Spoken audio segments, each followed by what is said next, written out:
하나님 말씀 창세기 16장 보겠습니다. 창세기 16장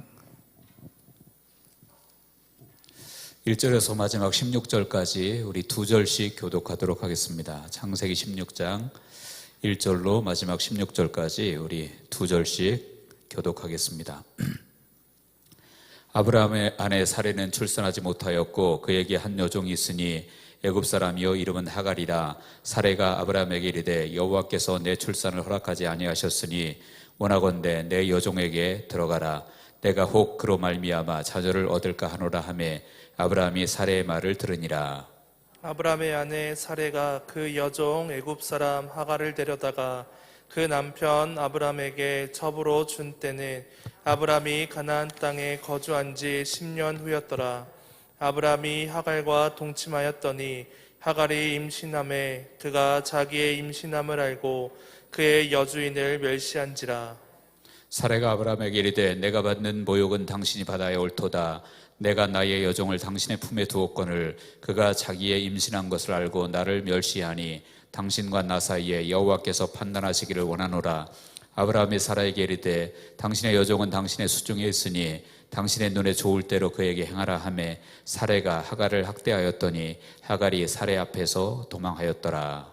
여호와의 사자가 광야의 샘물 곁 곧 술길 샘 곁에서 그를 만나 이르되 사레의 여종 하갈아 내가 어디서 왔으며 어디로 가느냐. 그가 이르되 나는 내 여주인 사레를 피하여 도망하나이다. 여호와의 사자가 그에게 이르되 내 여주인에게로 돌아가서 그 수하에 복종하라. 여호와의 사자가 또 그에게 이르되 내가 네 씨를 크게 번성하여 그 수가 많아 셀 수 없게 하리라.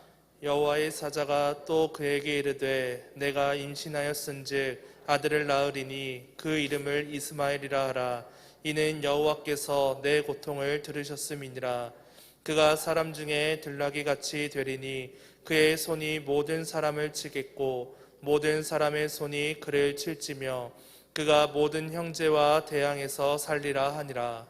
하갈이 자기에게 이르신 여호와의 이름을 나를 살피신 하나님이라 하였으니 이는 내가 어떻게 여기서 나를 살피시는 하나님을 배웠는고 함이라. 이러므로 그 샘을 부헬 나에로이라 불렀으며 그것은 가데스와 베레 사이에 있더라.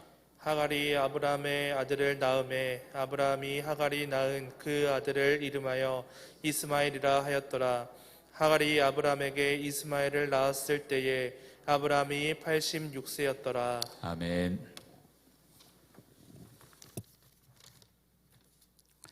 11조원금에 윤지화 집사님이 이인성 권사님 가정 드렸습니다. 이경자 집사님이 드렸습니다. 감사원금에 강전미 권사님, 윤지화 집사님 가정, 성기원금에 김영자 A 권사님 드렸습니다. 기도하시고 말씀 듣겠습니다. 하나님 아버지, 주님의 은혜와 사랑을 감사합니다.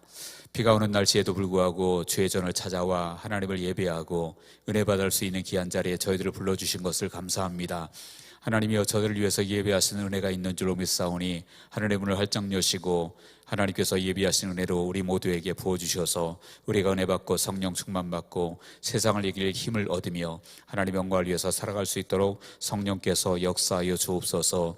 이제 믿음으로 주님 앞에 예물 드립니다. 11조의 예물, 감사의 예물, 선교의 예물로 주님 앞에 드렸사오니 저들의 삶이 언제나 풍성하게 하시고 넘치는 삶을 살게 하시고 꾸어주고 꾸지 않는 삶을 살 수 있도록 주께서 역사하여 주옵소서.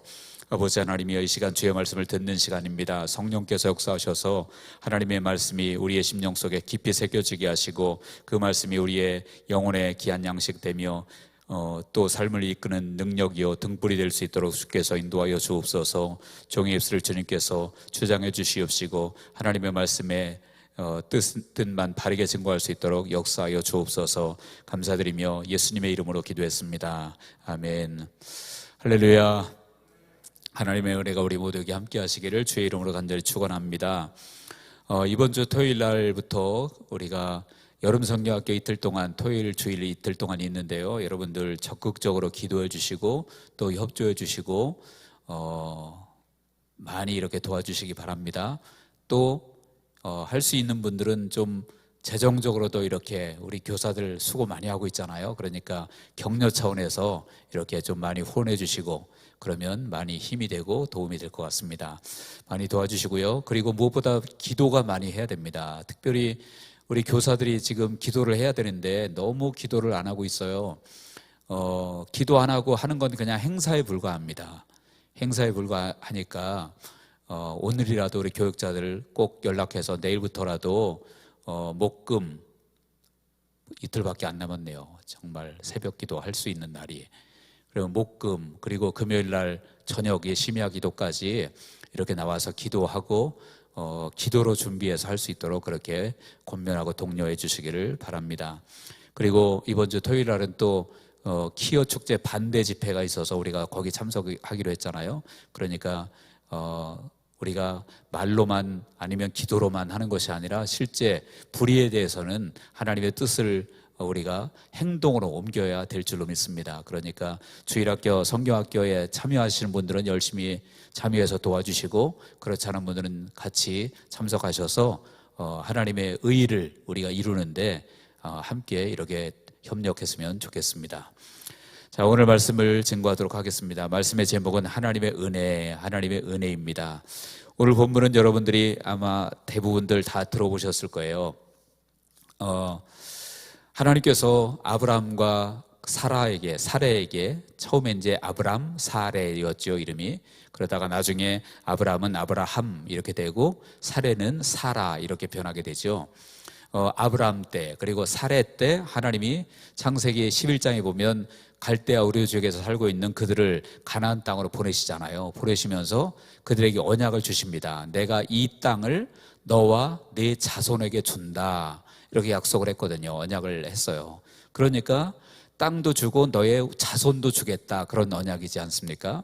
그런데 하나님께서 10년이 다 되도록 오늘 본문에 보니까 3절 끝에 보니까 그런 말씀이 있잖아요. 아브라함이 가나안 땅에 거주한 지 10년 후였더라. 그러니까 가나안 땅에 온 지 10년이나 되었는데도 하나님이 언약을 주셔놓고 그 언약대로 자손을 아직도 주시지 않고 있는 상황입니다. 그래서 이제 그 사레가 자기 여주인이 아니라 여종을 아브라함에게 들여보내면서 이 사람을 통해서 아들을 낳으라. 나는 자녀를 못 낳을 것 같다. 그러면서 하갈을 아브라함에게 붙여주고 그리고 하갈이 이제 임신을 하는 내용이 오늘 본문에 있는 내용의 그 내용들입니다. 그래서 본문을 통해서 우리가 크게 본문을 통해서 두 가지로 한번 주님이 주신 은혜를 메시지를 함께 나눠보고자 합니다. 첫 번째는 무엇이냐면 믿음은 인내가 중요하다라는 것입니다. 믿음은 인내가 중요하고 인내가 필요하다. 여러분들 믿음의 기초가 무엇입니까? 믿음의 기초는 내 신념, 내 확신이 아니죠. 믿음의 기초는 하나님의 말씀인 줄로 믿습니다. 하나님의 언약이 믿음의 기초이죠. 우리가 그냥 하나님의 말씀도 없이 언약도 없이 인간의 신념으로 나는 할 수 있다 해보자 아까 우리 찬양도 했는데 그 내용이 잘못됐다는 거 아니에요? 거기 나중에 가사에 보면 믿음 안에서 말씀 안에서 이런 말씀이 있잖아요. 그러니까 믿음 안에 있고 말씀 안에 있는 것이라면 그건 믿음이 맞아요. 그런데 그런 것 없이 하나님의 언약도 없고 하나님의 말씀도 없이 그냥 인간의 신념 가지고 할 수 있다 해보자 그리고 공부하는 학생들 막 써붙여 놓잖아요. 여기다가 목표 서울대학 그래놓고 할 수 있다 그리고 나는 할 수 있다 그러면서 자기 신념을 가지고 하는 사람들이 있어요. 그리고 신념도 때로는 이루어지기도 하죠. 열심히 굳은 신념을 품고 열심히 하면 그 신념이 이루어지기도 하죠. 그런데 여러분 성경에서 말하는 믿음은 그것이 아니라는 얘기예요. 세상적인 사람들도 신념을 가지고 나름대로 노력하면 이루어질 수 있는 것들도 있지만 성경에서 말하는 믿음은 그런 것이 아니죠. 성경에서 말하는 믿음은 무엇입니까? 하나님의 말씀에 기초한 것이 믿음인 줄로 믿습니다. 하나님의 언약에 기초한 믿음이 그것이 바로 성경적인 믿음이라는 얘기예요. 그러니까 우리가 교회에서 말하는 것도 그냥 무조건 하나님의 말씀과 아무런 관계도 없이 언약과 관계도 없이 무조건 우리 할 수 있습니다. 그것은 성경적인 것이 아닙니다. 모든 것이 하나님의 말씀에 기초해야 되고 성경의 하나님의 언약에 기초할 때 그것이 참된 믿음인 줄로 우리가 알아야 된다는 거예요. 그런데 여러분들, 그러면 왜 믿음의 인내가 필요할까요? 하나님의 언약에 기초한 것이 믿음이라 그랬죠. 하나님의 말씀에 기초한 것이 믿음이라 그랬죠. 그런데 하나님의 언약은, 하나님의 말씀은 여러분 내 앞에서 바로 이루어질 때도 있지만 그렇지 않을 때가 참 많다라는 거예요. 하나님이 언약을 주셨다고 할지라도 그 언약을 하나님이 이루어줄 때까지는 시간이 필요할 때가 있다라는 것이죠. 왜냐하면 하나님의 시간표와 나의 시간표는 다르기 때문에 그렇습니다. 하나님이 언약을 주셨다고 할지라도 그 언약을 이루시는 그 기간까지는 하나님의 시간표가 있을 수 있는 거예요. 나의 시간과는, 내가 생각하는 것과는 다를 수 있다라는 거예요.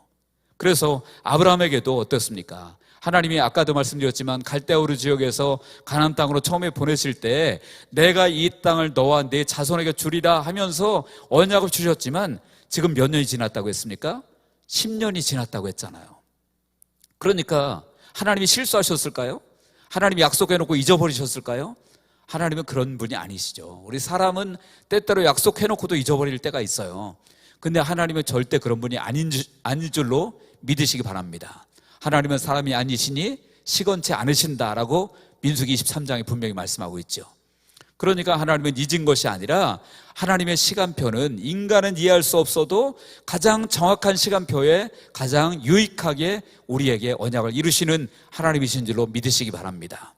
그래서 우리 한번 야고보서 5장 11절을 읽어보겠습니다. 야고보서 5장 11절 시작.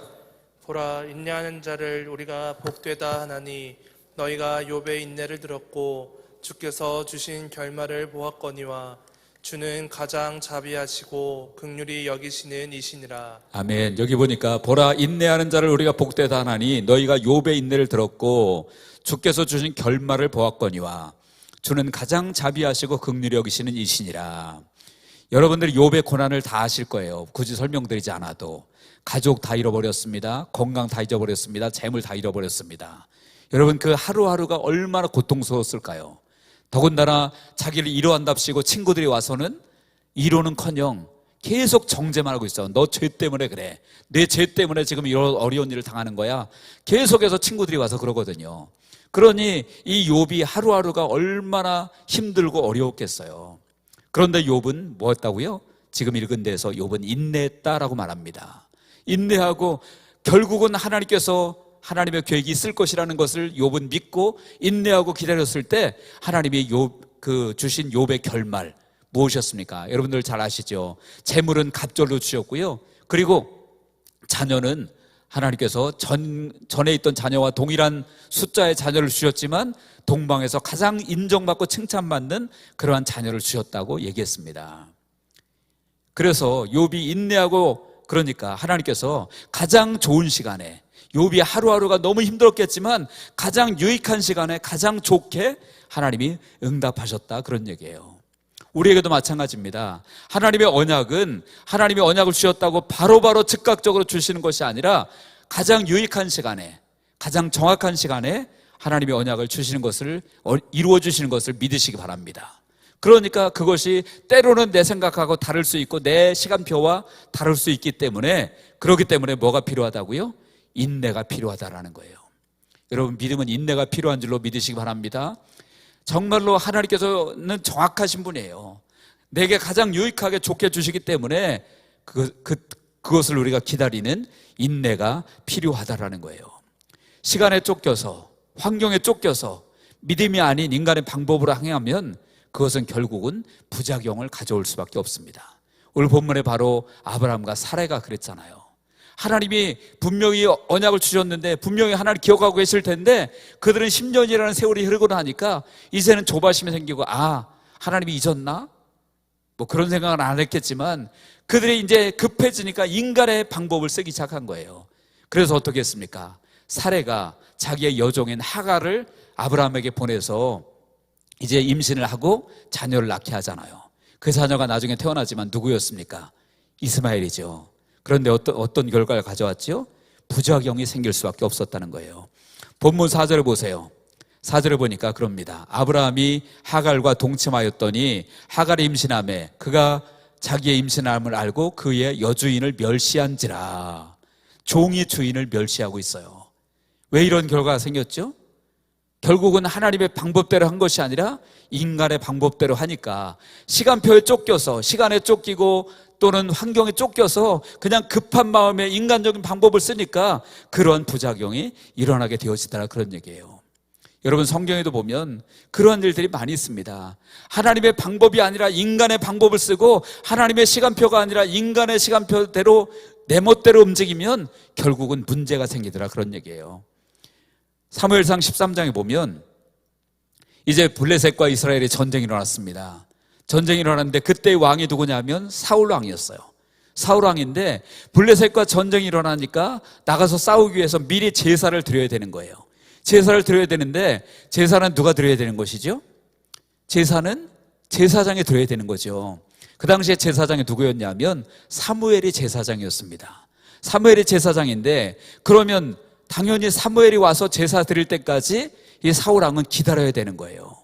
근데 사무엘이 오질 않아요. 시간이 되었는데도 오질 않아요.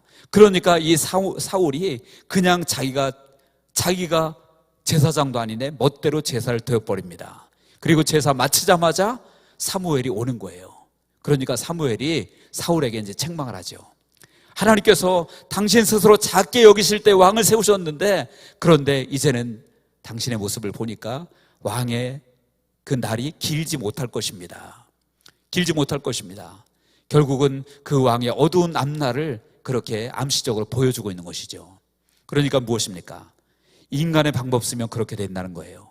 하나님의 방법이 아닌, 하나님의 시간표가 아닌 인간의 방법과 인간의 급한 마음으로 상황에 쫓겨서 그렇게 하면 오히려 문제가 생길 수밖에 없다라는 거예요. 오늘 본문도 똑같은 거죠.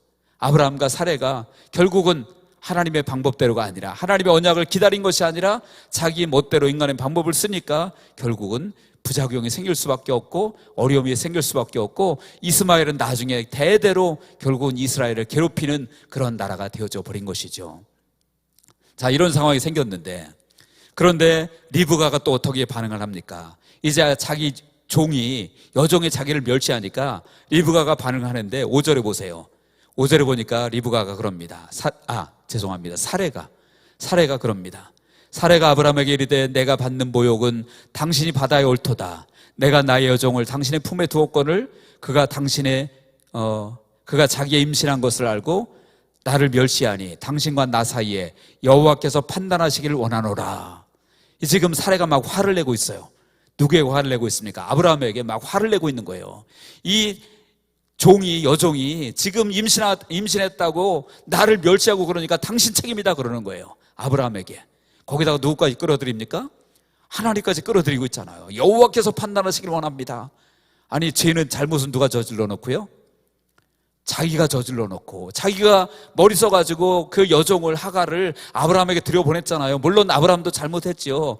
아무리 자기 아내가 그랬어도 우리가 기다려야 돼. 하나님의 언약이 있으니까 하나님이 세우실 때까지 기다려야 돼. 그렇게 했어야 맞는 거지만 아브라함도 물론 잘못이 있지만 그 원인 제공을 누가 했습니까?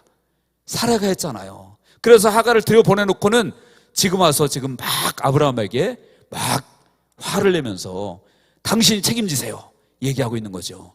여자들 무서워요. 저도 우리 아내에게 꼼짝을 못해요. 그래서 막 야단을 치고 하나님까지 들먹거리니까 아브라함이 기가 막 꼬리를 내리고 당신 마음대로 하세요. 사라에게 지금 그러는 거예요. 그러니까 사라가 하가를 멸시하면서 결국은 내쫓아버리는 거죠. 그래서 하갈이 쫓겨나게 되어진 것입니다. 여러분들, 이게 사라의 모습인데 사라에게만 이런 모습이 있을까요? 사실은 우리 안에 이런 모습이 있을 때가 참 많아요. 내가 잘못해놓고 내가 문제를 만들어 놓고 그리고 적반하장식으로 나오잖아요.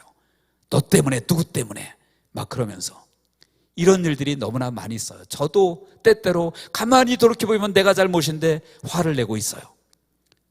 여러분, 우리는 문제가 생기면 언제나 나 자신을 돌아봐야 될 줄로 믿으시기 바랍니다.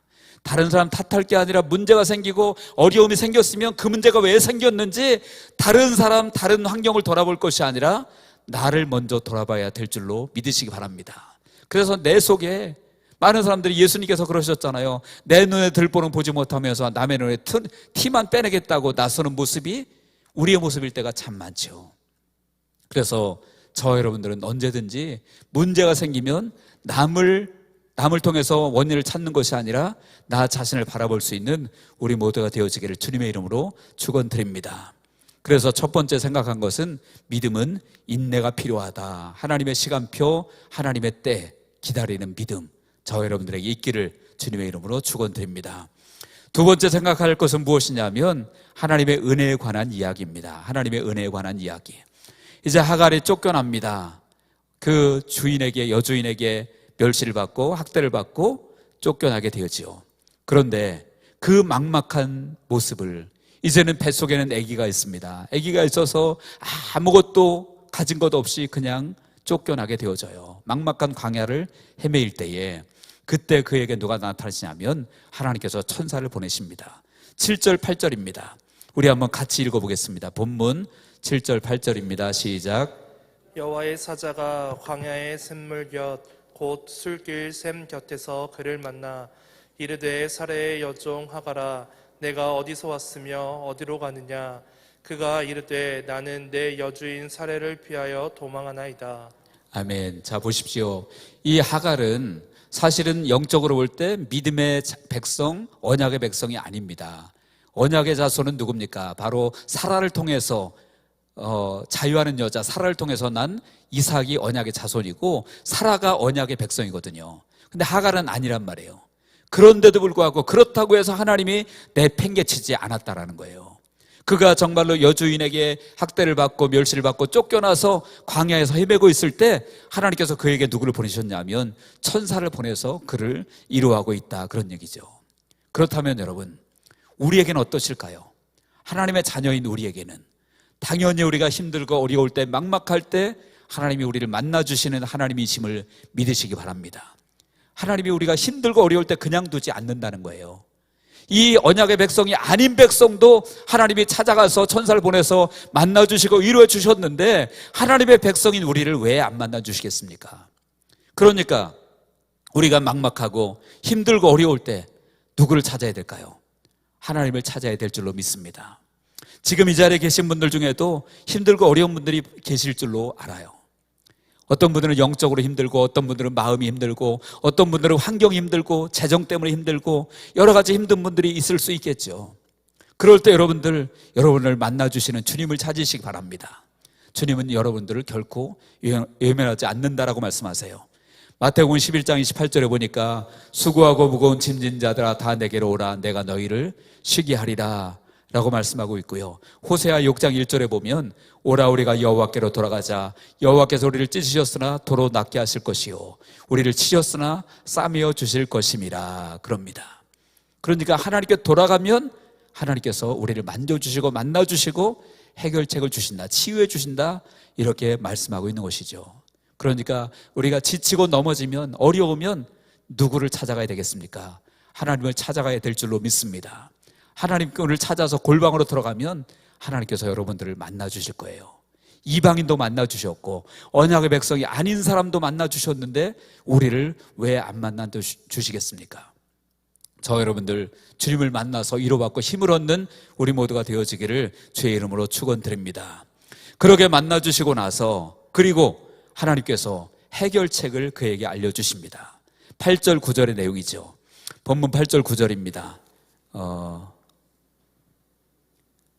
9절입니다. 9절을 같이 한번 읽겠습니다. 시작. 여호와의 사자가 그에게 이르되 내 여주인에게로 돌아가서 그 수하에 복종하라. 아멘. 여러분 보십시오. 지금 하나님께서 이 하갈에게 힘들고 어렵고 지치고 마음도 힘들고 몸도 힘들고 다 힘든데, 그런데 하나님이 한 가지 방법을 이제 알려주시는데 어디에, 누구에게로 돌아가라고요?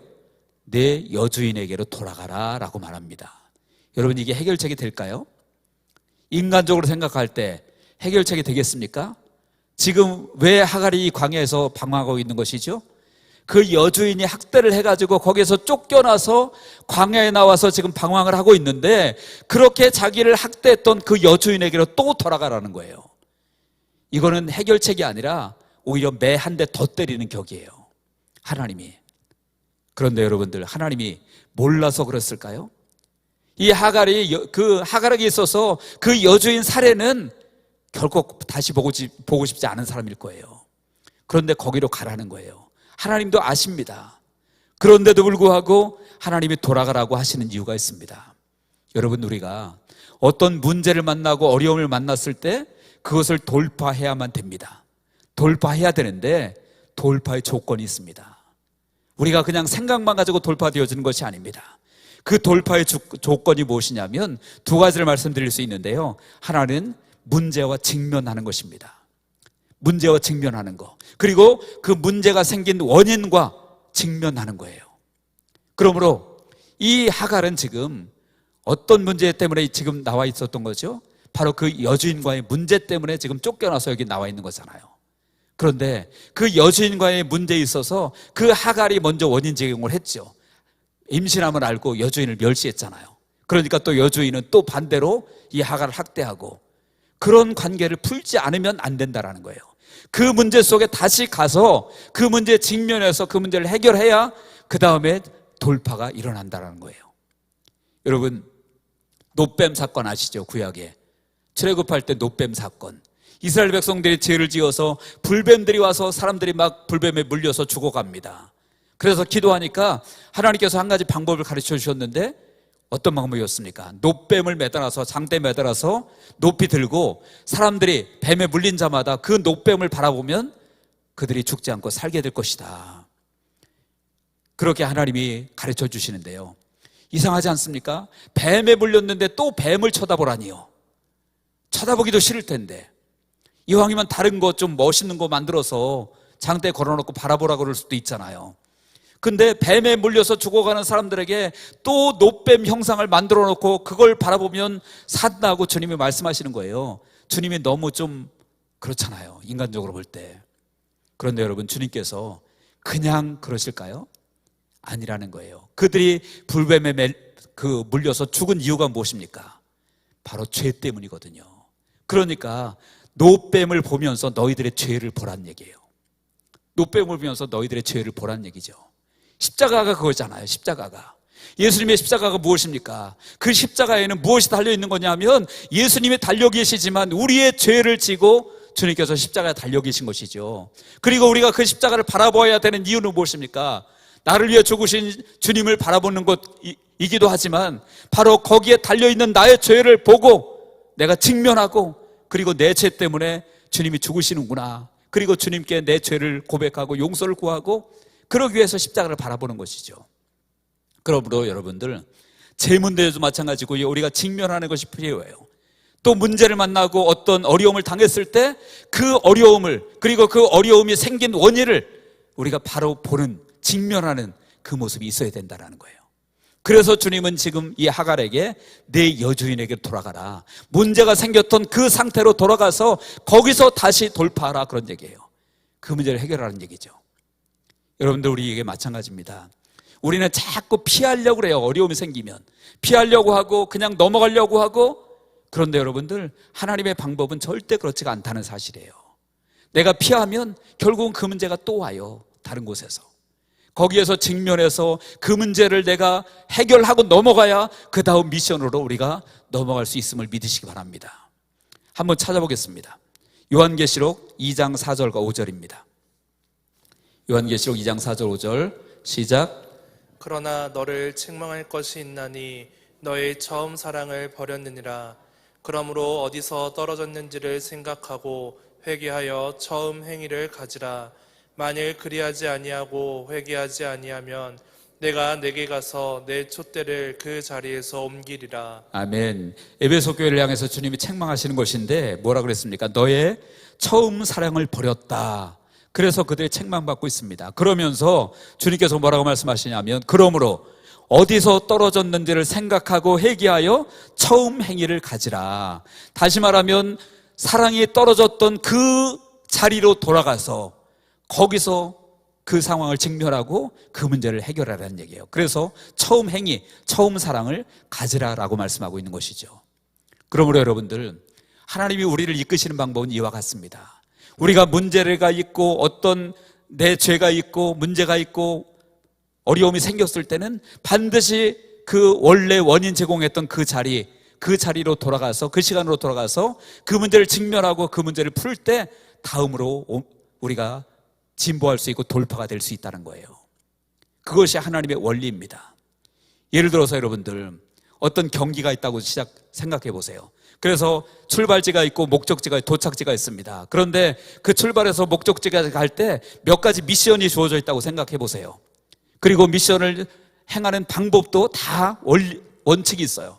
그러면 그 사람이 마지막 꼬린 지점에 도착할 때 누가 1등을 합니까? 무조건 제일 먼저 온 사람이 1등 할까요? 아니요. 미션을 정확하게 수행하고 온 사람이 1등을 하는 거예요. 아무리 첫 번째로 들어왔다고 할지라도 중간에 있는 미션들을 생략했다면, 아니면 했다고 할지라도 불법적으로 했다면 그 사람은 실격당하는 것입니다. 마찬가지예요. 마찬가지로 하나님께서 우리를 훈련하시고 이끌어 가실 때에 우리에게 주어진 미션들을 우리가 수행하지 못하고 다음 단계로 간다? 하나님은 그냥 넘어가는 법이 없는 줄로 믿으시기 바랍니다. 그리고 내 방법대로 해서 되는 것도 아니고 하나님께서 원하시는 대로 우리가 하나님의 주신 미션을 수행할 때 우리가 영적으로 더 돌파가 되고 진보가 된다는 사실이에요. 그래서 지금 이 하갈에게, 그래서 내 여주인에게 돌아가라라고 말씀하고 있는 거예요. 사실은 나중에 하갈이 다시 나오거든요. 아시죠? 다시 나와요. 그때는 하나님도 나가라고 하십니다. 내보내라고 하십니다. 굳이 그럴 걸, 어차피 다시 내보낼 걸 굳이 또 돌아갔다가 다시 오게 하시는 이유가 무엇입니까? 하나님이 심심풀이로 그렇게 하시는 게 아니죠.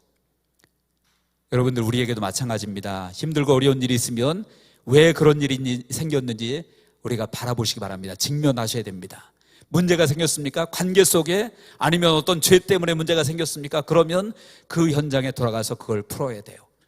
그러면 하나님께서 새로운 단계로, 더 높은 단계로 우리를 올리실 줄로 믿습니다. 그래서 하갈에게 지금 돌아가라고 말하고 있는 것입니다. 그리고 돌아가서 어떻게 하라고 그랬습니까? 본문에 보니까 이제 내 여주인의 수하에 복종하라 라고 말합니다.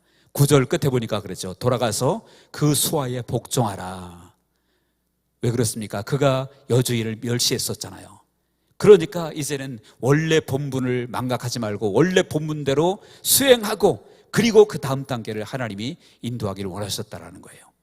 그러므로 여러분들, 우리도 항상 문제 있으면 그냥 넘어가려고 하지 마시고, 내가 대충 살고 그냥 대충 살다가 뭐 나중에 천국만 가면 되지, 그런 분이라면 뭐 적당히 넘어갈 수 있을지도 모르겠어요. 그런데 정말로 내가 주님을 위해서 쓰임받고 싶다, 주님 뜻대로 쓰임받고 싶다, 그러면 그냥 넘어가면 안 됩니다. 그것을 잘 수행하고 넘어갈 때 하나님께서 나를 하나님의 일꾼으로 쓰실 줄로 믿습니다. 세 번째입니다. 생각할 것은 무엇이냐면 하나님의 은혜. 마침내 이제 하나님께서 이 하갈에게 은혜를 베풀어 주시고 그 모든 은혜로운 말씀들을 주십니다. 어떤 은혜가 있습니까? 10절에 보면 내 씨를 크게 번성하게 하겠다라고 말합니다. 내 씨를 크게 번성하게 하겠다. 단지 조건이 있었죠. 돌아가서 원래 자리로 돌아가서 너의 사명을, 너의 본분을 잘 감당하고 올 때 그때 내 후손이 번성하게 해주겠다. 그래서 그 아들을 낳을 것인데 그 이름을 뭐라고 했습니까? 이스마엘이라고 하여라.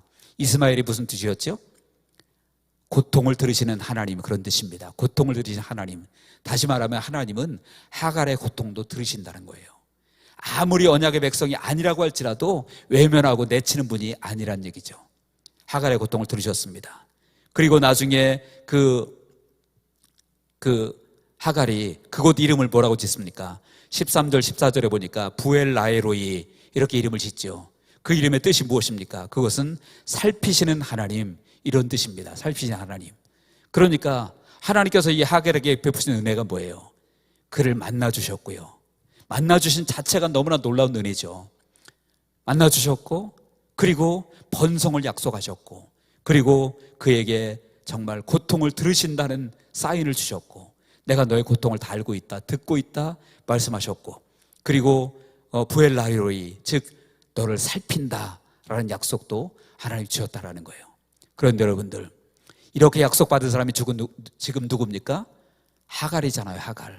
하갈은 아까도 말씀드렸지만 하나님의 언약의 자손이 아니에요. 언약의 자손이 아닌데, 그런 언약의 자손이 아닌 사람에게도 하나님은 이런 은혜를 주셨다는 거예요.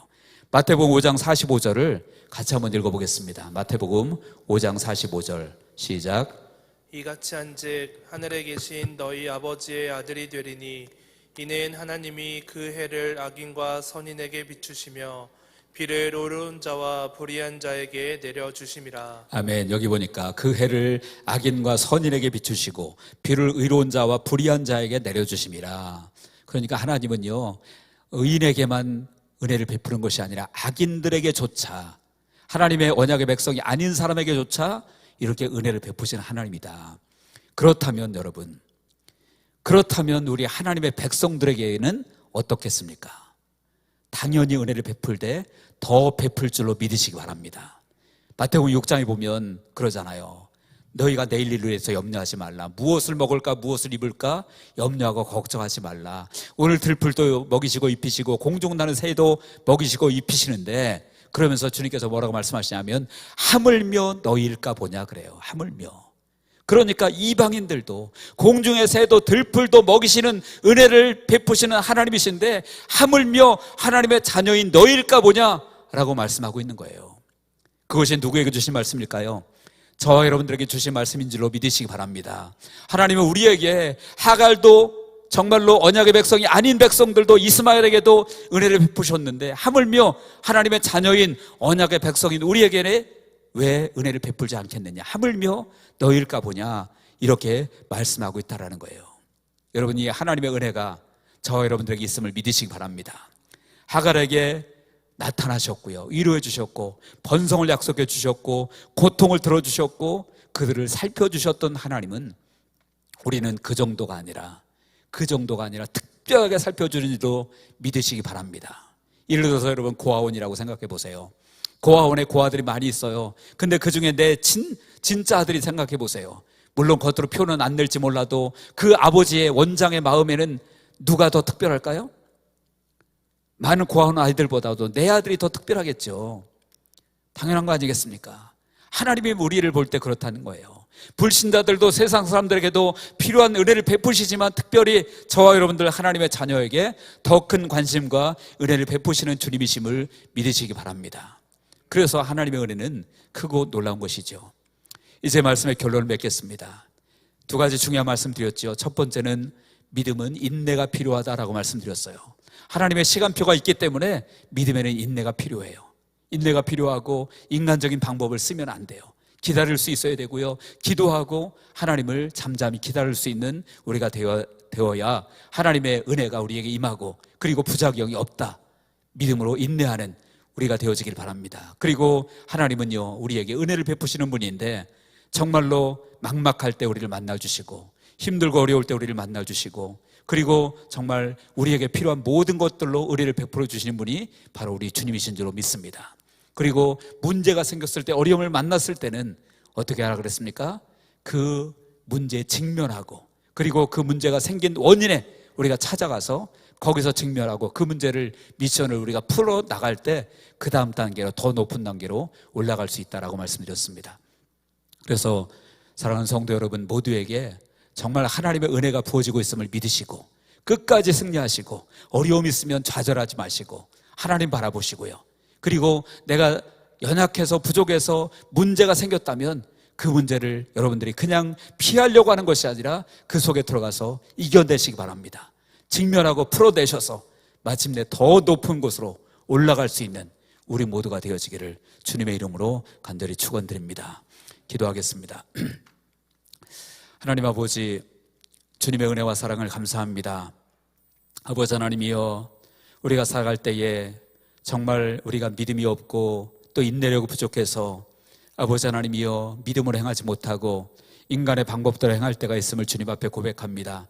하나님, 기도하며 간구하는 것은 저희들 정말로 끝까지 주님만 바라보게 하시고 주님의 언약만 붙잡게 하시고, 아버지 나의 시간표와 나의 상황과 다르다고 할지라도 오직 믿음으로 인내하며 하나님이 행하실 것들을 바라보고 나아갈 수 있는, 그래서 아버지 하나님이 주시는 놀라운 은혜를 받아 누릴 수 있는 우리 모두가 될 수 있도록 성령께서 역사하여 주옵소서. 하나님의 은혜가 우리 모두에게 삶 가운데 넘쳐 흐르기를 간절히 원하며 살아계신 예수님의 이름으로 기도하옵나이다. 아멘.